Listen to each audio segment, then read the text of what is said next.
Hi friends, నేను miss వచ్చాను. ఈరోజు నేను చౌ చౌ ఇదండి, వంకాయలాగా ఉంటుంది మనకి. దీంతో 10 నిమిషాల్లో అయిపోయే కూర అండి ఇది. అందరూ చపాతీ, రోటీ అన్నిటికీ బాగుంటుంది. ఇందులో ధనియాలు 1 స్పూను, లవంగాలు 3, బిర్యానీ ఆకు, దాచిన చెక్క, గసగసాలు 1 స్పూను గసగసాలు వేసుకోవాలండి.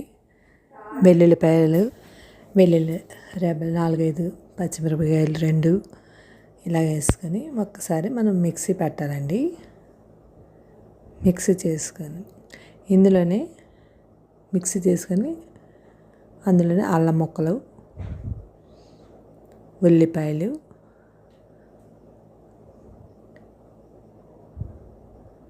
జీడిపప్పు కొద్దిగా వేసుకోవాలండి. కమ్మగా ఉంటుంది టేస్ట్.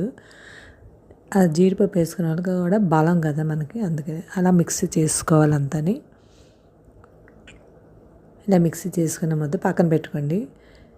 ఈ చౌచౌని ఇలాగా మనం కోరేసుకొని కోరేసుకున్న దాన్ని మనం తాలింపు పెట్టుకొని, నూనె వేసుకొని తాలింపు పెట్టుకొని, అందులో ఉల్లిపాయ ముక్కలు వేసుకొని ఒకసారి వేయించుకొని, అందులోనే ఈ కూర కూడా వేసుకొని టేస్ట్కి తగ్గ ఉప్పు, కారం, పసుపు వేసుకొని ఒకసారి బాగా కలిపేసుకొని ఒకసారి మగ్గనివ్వాలండి. మగ్గనిచ్చాక అందులోనే మనం ఈ మిక్సీ చేసిన ముద్ద కూడా వేసుకోవాలి. ఇది 10 నిమిషాల్లో అయిపోయిందండి కూర. మీరు ట్రై చేయండి. అంటే స్పీడ్గా అవ్వాలనుకుంటే ఇలా చేసుకుంటే బాగుంటుంది. ముక్కలు కోసుకుంటే చాలా టైం పడుతుంది, అందుకే ఇలా కోరేసుకుంటే బేగా అయిపోతుంది. చాలా బాగుందండి. రైస్ కూడాని పెద్దవాళ్ళు తినొచ్చు, చిన్నపిల్లలకి అందరికీ మంచిది కూడాని.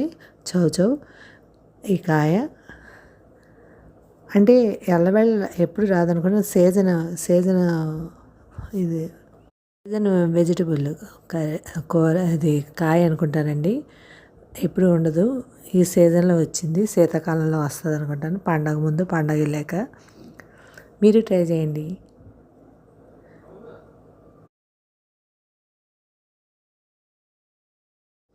అందరికీ ఎంతో టేస్ట్గా ఉంటుందండి, చాలా బాగుంటుంది. మీరు ట్రై చేయండి. పిల్లలు పెద్దలు అందరూ తినచ్చు.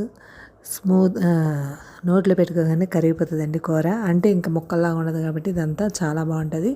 మీరు ట్రై చేయండి. ఇది నేను నాన్లో తిన్నానండి, చాలా బాగుంది. మా పిల్లలకి బాగా నచ్చింది. Thank you. సబ్స్క్రైబ్ చేయండి, లైక్ కొట్టండి, కామెంట్ పెట్టండి. బాయ్. Thank you.